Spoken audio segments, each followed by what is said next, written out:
What were we going to talk about? Finding your audience, That's right. which kind of goes into about genre also, right? Because we come up with a couple of ways that you need to find your audience, and this could be even after you write your script or before you write your script. So the first thing, of course, is know your genre, right? Because you want to know the demographics of your genre, Of who your audience is. You got to know who you're writing for.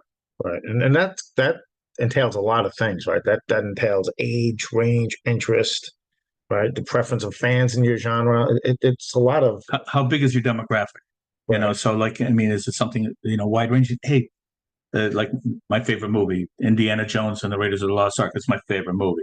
But then I also like movies like Goodfellas that are completely kind of opposite. And every once in a while, I like to watch a rom com with my wife. right, Completely opposite things. But knowing who you're writing for, makes all the difference in the world.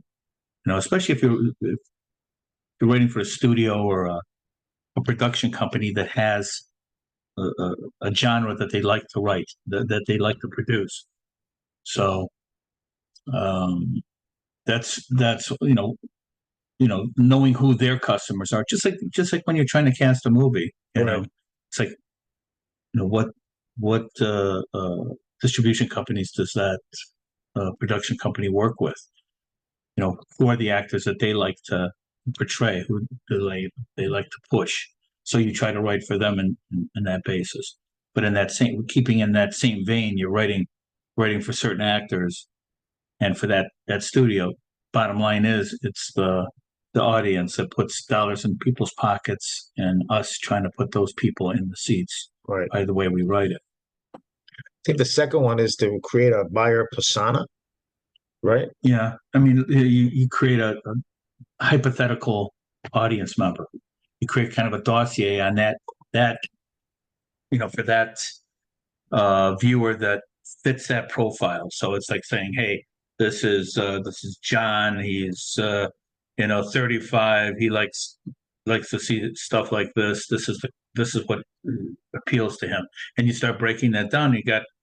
Got a got them, and then on the female side, what they like. If you're writing a kids movie, what type of kid it is, you create that buyer's persona, whatever you're writing, whatever style it is. That way you can actually see that person in front of you. You can pull up demographic information. It's free to everybody out there. And this has to do with even a pitch or a treatment. Because if you go into a production company or a studio or a producer's office, or they're going to ask you these questions. What is the genre? Who do you see buying this movie? Why do you see them buying this movie? So you have to have these answers going in.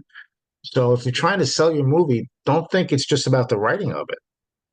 Even if your agent sets you up a meeting, they're going to ask you these questions. Oh, yeah. So it's really important that you have this information. So it's not just about writing the script or pitching the movie or pitching your treatment. You have to have these facts. So it's not just about writing. It's like when I teach acting. You can't just be an actor. You have to know the business and understand the business of acting and what goes into it. And that's everything from having a YouTube page, having your own website, having business cards. There's tons and tons of things actors and writers need to do that you really just have to learn to do. It's not just about writing. Even if you have an agent, even if you have representation, because at the end of the day, you're going into that meeting. You're going to go in and raise that money. Even if you get a producer who's going to help you raise money, you're going to be in those meetings. They want to talk to you. So these are things that you really have to really understand. So you should know who their audience is. When you're going to see each of those companies, take a look at everything's online. If you're going to see, producer A and you're in there, or a studio A, whatever it is, you can do some research before you get there and see who buys their movies, what type of movies have they done, and then also what are they working on now. Everything's on there. If you're on IMDb Pro and let's say you're doing something for Fox, Fox Searchlight, Fox Searchlight, and you're going in for a meeting with Fox Searchlight. Take a look and see what else they're working on right now, what else they got. That way you kind of know, you'll have some idea from your manager or your agent what kind of things you're looking for, and And if you're trying to get a meeting with them, know what you're pitching and know what you're selling. So that's knowing your audience. The third one is analyze your competition, because that's something else you really need to know. Study successful films in your genre and unsuccessful films in your genre. What worked and what didn't work. And they're going to ask you, why did these films work and why didn't they work? And why is your film going to work and why isn't your film going to work? Again, you have to have these answers. They're gonna ask you to identify your target audience and how is this movie going to engage them? So I think it's really, again, you need to have these answers, even if you're raising money, because I know if I'm going to put money into a movie, I want those. Wouldn't you want to know, right? Wouldn't you want to know how you're not going to lose your money? Just makes sense, right? So you really have to have these answers. So I think today's topic is really, really an important one. Yeah, I mean, it is. I mean, it's the bottom line is, who are we creating for? Yeah, you're creating for a distributor and a producer, a studio. But your bottom line is you're writing for an audience, and who that audience is defines what you're writing. Yeah, you can say all the perfect stuff. Hey, I'm an artist. I don't write for anybody. Well, if you want to keep your, a bohemian lifestyle and have nothing in your pocket, cool. And hey, it works for some people and some people it doesn't. It's a business. Writing is a business. Filmmaking is a business. And, yes, there's an art to it and, all that. But bottom line is it's about making dollars, about making business, about getting your message out. It's about making a living at what we love doing. Yeah. I mean, totally. It's the customer's our boss. We're at the bottom of the line too on the food chain doing screenwriters at the very bottom. You think Agrippa is at the bottom? No, his union's backing him up. So screenwriters were at the bottom. And actors also, actors and writers being in the union, they're not helping you get work. They might help you protect your work and make sure that you're safe and your work is safe, but nobody's helping you get work. Really understand that. And I'll say it again. Nobody helps you get work.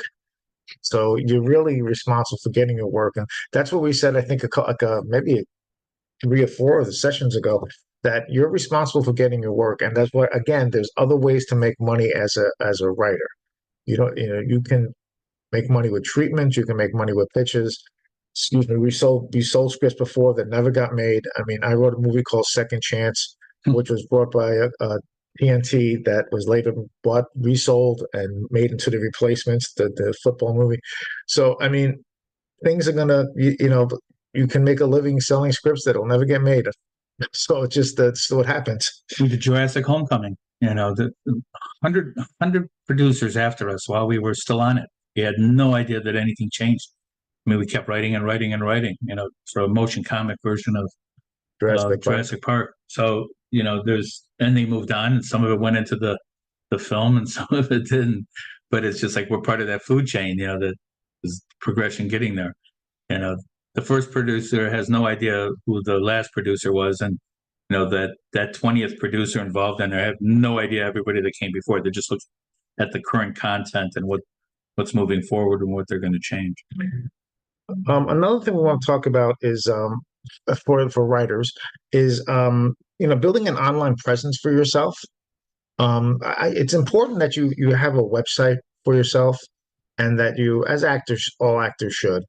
It used to be like a Facebook page was enough, but really at this day and age, you really have to have a kick butt kind of a nice website, and it should have samples of your work on there. A reel. Well, if you have a reel, and if you don't have a reel because you never sold anything or made anything, we really highly recommend pulling a couple of scenes from your work and get some actor friends and just get your iPhone if you have to, and just tape some of your scenes, get them on there, get your website going.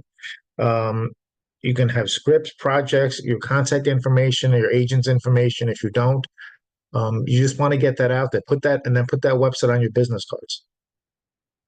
It's important that you always have a business card on you where people can see your work. Or at least a QR code. Yeah, these days a QR code. Yeah. But you have to sell yourself, Social media is the next thing we talk about.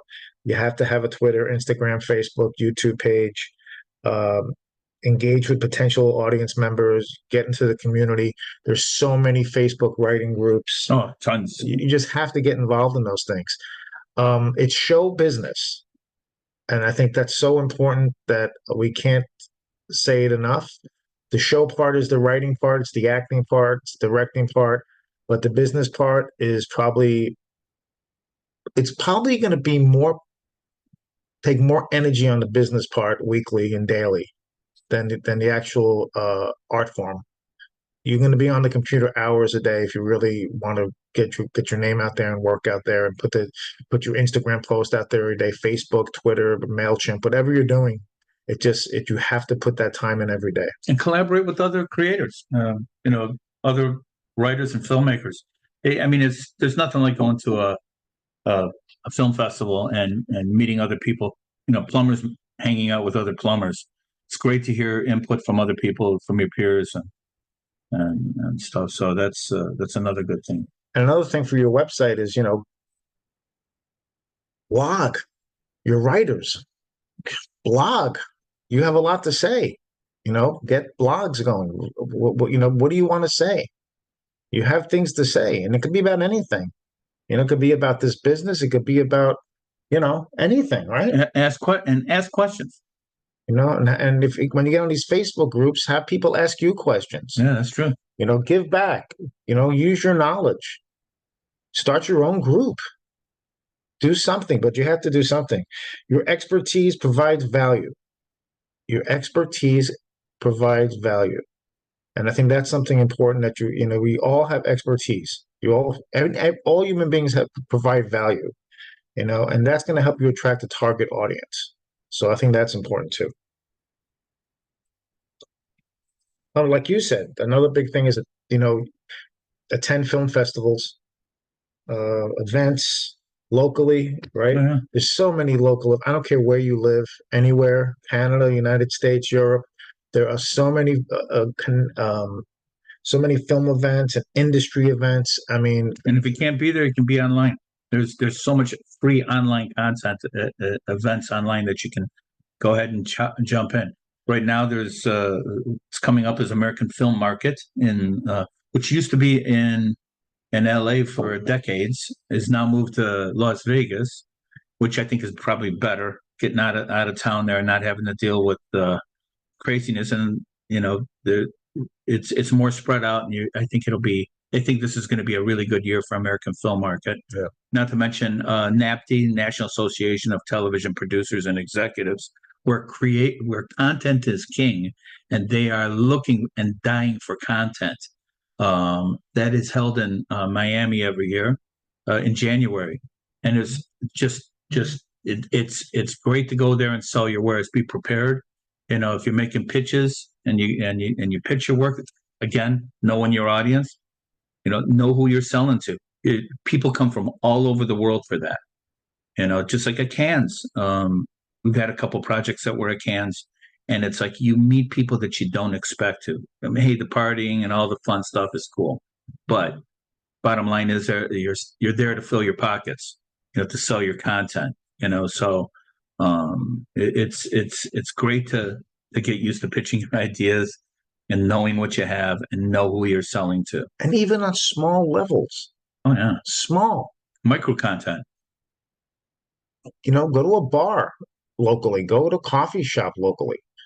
Well, no one's doing it. Start one. If you're living in, let's say I'm making this up, St. Louis, Missouri, start a Facebook group for people in St. Louis, for writers. Then get one of these events going in your area. That's how you start. That's how you start meeting writers in St. Louis or Detroit or Memphis or wherever you live, in London, Liverpool, wherever you're at. That's how you do it. Meet people. That's how you're going to get things made on your own also. So it's important. You cannot wait around. Even if you have an agent, you cannot wait around for them to get you work. It's not gonna do you any good. You need to do your own work. Look for other like-minded people that want to collaborate. It's like, Rich and I are grading parties. We met on set. Yep. We met through another person. Hey, Mike, this is my friend Rich. Right in the middle of a scene on the movie 61. And we've been friends ever since. So it's the 2000 and 2000. Yeah, collaborate with with other creators. Yeah. Co-write with people. Like we said before, it's very hard to find someone to co-write with that you can get along with. Not impossible. Try it, or maybe you don't want to, and that's fine too. But co-write, produce, try to direct, meet other people, you write small stuff, write 5-minute shorts, get us somebody who wants to direct. You can't. It's like actors. Everybody wants to be on a TV series, but it doesn't work that way. If you have no television credits, you're not going to be on the TV. You're not going to be a lead in a TV series. You're going to start with an under 5, which means like 1 or 2 lines. Then you're going to go to maybe a co-star role. Then you're going to go maybe a guest star role too. Then a recurring role where you're on every couple of weeks. Then eventually, hopefully, you get a series regular. It's a process. Same thing with writing. Write a 5-page, 10-page. Produce that. Work your way up if you have to. That's fine too. If you're doing this a long time, you know what to do. Write for marketers. Yeah. Write for companies that are trying to market products. The micro content. I mean, some of the best paid directors in Los Angeles in the movie industry are the ones that do movie trailers. You're telling a story in 10, 15 now. Before it was always 30 to 60 seconds. But those quick seconds. Look at it. How do you get somebody's attention on YouTube? 1, 2, 3, 4, 5. 5 seconds. 5 seconds is a long time before you can kick off and say, I can skip this ad. What can you do? And you think of any of those ads that caught your attention. You either have a need, or you something sparked an interest that you might have, or hey, that's pretty engaging. What is that? I don't know what that is. It made you stop. So somebody writes that. Somebody creates that. Those first 5 seconds, if you can come up with that, that's a piece of gold for anybody. It's like actors in an audition room. When you go to an audition, it takes 6 seconds for the people auditioning to you to know if they're going to call you back. 6 seconds. Yeah, pretty much. It's true. Yeah. Another thing, if you want to make your own films, maybe crowdsource. Use Kickstarter, Indigo, Seed and Spark. Try and fund your projects. Get your stuff made. You have to make your own films. That's what we're trying to do on this platform also. I mean, there's some really good content made with iPhones. I mean, that you would never know were on an iPhone. Yeah. It's got good audio, good editing. You would never know it's on there. Not to mention, look at Hard Knocks for the Detroit Lions. Their season was made on iPhones for HBO. And that's what we're trying to do with this platform also, is get movies made to teach people to get their projects made with studios, but also not with studios, to make people be able to make their own movies. So that's what we're trying to do here too. So I hope you join us with that. So, oh God, another thing, right? Build your email list. Oh my gosh, yeah. You've got to build your email list. Email list can also help raise money. Because once you get an email list, maybe you get people in a room. Do a reading of your movie. Try and raise money. It's just another way. Then, and Mike will talk a little bit about marketing now. Yeah, I mean, again, finding those marketers online. There's so many groups that are out there that just have, a great message about how to get your product out there. So, I mean, you find a brand, you can go directly to brands. If you come up with an idea, first of all, as far as getting ripped off, nobody's been ripped off more than I have in the past, and so I've become a stickler about copywriting and protecting everything I have. So if you read anything from me, it's been copywritten.